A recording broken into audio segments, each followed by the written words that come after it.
तो नमस्कार, एक बार फिर आपका स्वागत है। मैं राम शर्मा काबरेन आपका इस्तकबाल करता हूं। निश्चित रूप से एक नई यात्रा की तरफ हम बढ़ रहे हैं। नई यात्रा, जी हाँ, किसी भी साहित्यकार के लिए यदि हम पहली पुस्तक कहें तो वो पहला बेटा होता है। और इस यात्रा में कोई अगर काव्य, महाकाव्य हो जाए, खंड काव्य हो जाए तो निश्चित रूप से बेटा सपूत जैसा होता है। मैं एक बार फिर आपको यह याद दिला दूं कि समाज के सभी अपशिष्ट को कोई शिष्ट व्यक्ति ही बहा सकता है। और शिष्टता निष्ठता से आती है। जब व्यक्ति में निष्ठा हो तो निश्चित रूप से समाज के सभी उपद्रवों को वो हटा सकता है। ये साहित्य हमें सिखाता है। साहित्य में हाड़ौती की जमीन पर हमारे साथ जब महाकवि किशन जी वर्मा होते हैं तो एक नए इतिहास का सृजन होता है। इतिहास का सृजन, जी हाँ, जब हम काल कवलित अवस्थाओं में कोरोना से लड़ रहे थे और जब बात हम बुद्धम शरणम गच्छामि की करते हैं, तब हमें याद आते हैं किशन जी वर्मा। और आज का दिन इतिहास बनने वाला है दोस्तों, तो क्यों ना आइए सीधे करते हैं उनसे ही बातचीत। भाई साहब नमस्कार। आपका नमस्कार, नमस्कार। बहुत बहुत बधाई। आज का दिवस फिर एक बार आप इतिहास के स्वर्ण अक्षरों में लिखने वाले हैं। बहुत-बहुत धन्यवाद। जी। दो पुस्तकें, दोनों कौन कौन सी हैं? एक तो बुद्धायन महाकाव्य, जी एक कोरोना का कहर जी खंड काव्य है। जी।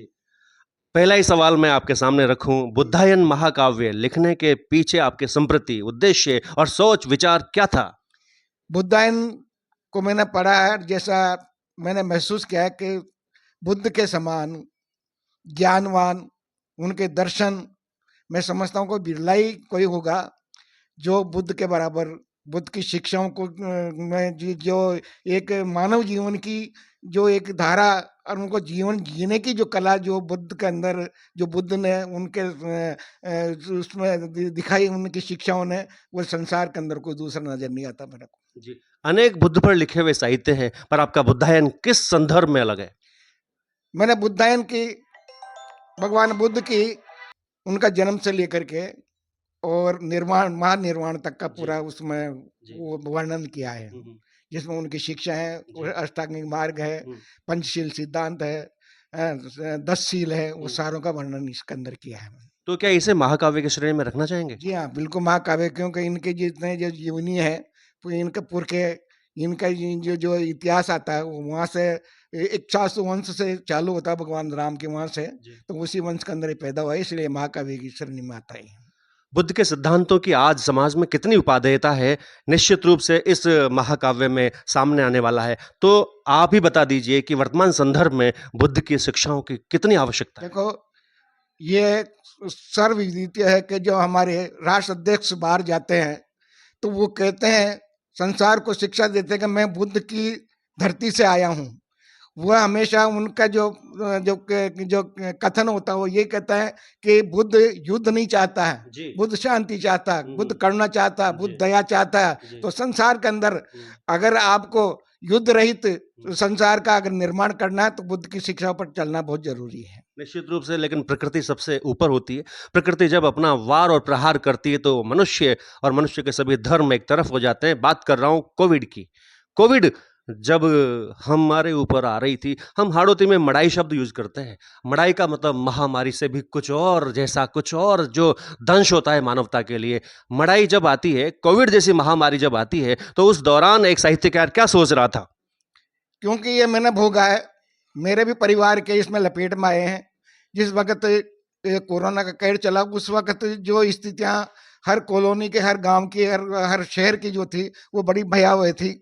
जगह जगह के ऊपर बेरीकट लगा दिए जाते थे, बलियां लगा दिए जाते थे, कोई आदमी मिल नहीं सकता था। जिस जगह पर जो कोरोना जिस घर के अंदर होता है, उसके अंदर वो चस्पा दिया जाता था कि कोरोना का घर, तो बड़े यानी बड़ी आत्मग्लानि होती थी कि ऐसे यानी छूत की नजर से उस आदमी को देखते थे, तो बड़ा विचलित हो जाता था हृदय जी, उसको। जी, जी। साहित्यकार की पीड़ा आमजन की पीड़ा भी होती है। निश्चित रूप से इस पीड़ा को, जैसा कि इनके चेहरे पर देखा आपने, इस पीड़ा का कोई आर-पार नहीं था। जब व्यक्ति व्यक्ति से बिछड़ रहा था, दूर हो रहा था, ऐसे में साहित्यकार के मन में क्यों आया कि मैं इस महामारी को साहित्यबद्ध करूँ, लिपिबद्ध करूँ? मैंने ये देखा कि हमारे जो मित्र हैं, प्रोफेसर राधेश्याम मेहर उनका जी, बेटा, जी, जी, बिल्कुल। और भी कुछ हमारे साहित्यकार बंधु थे जो इनके लपेट के अंदर आए। निश्चित। तो वो क्या कि हृदय विचलित करने वाली बात थी हुँ, हुँ। कि वो यानी यानी मेहरा साहब का जो पुत्र थे वो विकलांग थे दिमाग जी, से, जी, जी, जी। है वो उनको छोड़ना नहीं चाहिए। उनको कोरोना हुआ, जी। दोनों भाई बेटों को अगर 15-15 दिन का 6 के अंतराल अंदर में वो चले गए, एक्सपायर हो गए। बिल्कुल, बिल्कुल। तो वो क्या उन्होंने सोचा कि इसके ऊपर भी कुछ अपनी कलम चलाना चाहिए एक हुँ, साहित्यकार होने के नाते। तो हुँ, मैंने इसके अंदर यानी जहाँ महामारियों का जो उद्गम है उससे लेकर के और जन जन की जो पीड़ा है किस तरह से लोगों ने भोगा, हुँ, ट्रेन एक्सीडेंट भी हुआ, किस हुँ, तरह से मेडिकल वालों ने हुँ, सहायता की, वो सारी की हुँ। सारी चीजें। कोविड महामारी के दौरान जब आप साहित्य लिख रहे थे, तो मानवता की पीड़ा तो आपके ज़हन में थी ही सही। भविष्य को लेकर एक साहित्यकार क्या सचेत करना चाहता है समाज को? भविष्य किस प्रकार से इन महामारियों से बचाने के योग्य रहे? आपने क्या लिखा? मैंने ये देखा है कि इस तरह की जो महामारियां हैं उसके अंदर एक तो आदमी के अंदर संवेदना होना बहुत जरूरी है। एक तो जिस तरह से छुआछूत का जो वातावरण बना था हुँ, उससे हुँ, हुँ, हुँ। बहुत बहुत पीड़ा हुई। सही तो है, कम से कम भी एक दूसरे को एक यानी सहयोग तो करना ही चाहिए इस मामले के अंदर। बिल्कुल। तो ये बहुत जरूरी हो जाता है। दूसरी चीज को मेडिकल वालों ने हुँ, जिस तरह से इसको निभाया है जी। वो एक प्रणाम करने वाली एक जी, बात हो जी, जी, जाती है। बिल्कुल। सही कहा आपने और जैसा कि आप जानते हैं किशन जी को निश्चित रूप से इनका रिटायरमेंट के पहले वाला जीवन चिकित्सा विभाग में रहा है। इन्होंने चिकित्सा विभाग की संपूर्ण पीड़ाओं को अपने अंदर जिया है, न सिर्फ जिया है बल्कि साधना के स्तर तक लेकर गए हैं। चिकित्सा विभाग उस वक़्त जद्दोजहद कर रहा था। निश्चित रूप से मैं भी आपके सामने एक प्रमाण हूँ। तीनों वेव्स में जब मैं ड्यूटी कर रहा था तो मानवता जब क्रंदन कर रही थी तो मेरा मन आहत था। इसी पीड़ा को जब साहित्यकार लिपिबद्ध करता है, पुस्तक में आबद्ध करता है तो एक नया स्वरूप सामने आता है। अंतिम संदेश दोनों पुस्तकों को लेकर क्या देना चाहेंगे? देखो बुद्ध की शिक्षा के ऊपर तो चलना बहुत जरूरी है। बुद्ध ने छुआछूत को दूर यानी दूर किया है। जी। दूसरी चीज उन्होंने जाति के भेदभावों को मिटाया है।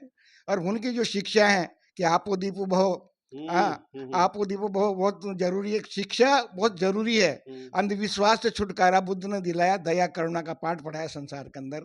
तो बुद्ध का आज के समय के अंदर बुद्ध के शिक्षाओं पर चलना आदमी का बहुत ही जरूरी है, संसार का बहुत ही जरूरी, इसमें सबों की भलाई है। जी। आत्मदीपो भव या फिर कहें कि बुद्धं शरणं गच्छामि के संपूर्ण समरस भाव को अपने साहित्य में जब कलमबद्ध व्यक्ति करता है तो निश्चित रूप से केंद्र में समाज होता है। सामाजिक ताने-बाने को बुनने वाले ये साहित्यकार थे हमारे सामने श्रीमान किशन जी वर्मा। बहुत-बहुत धन्यवाद साहब बहुत आपका। बहुत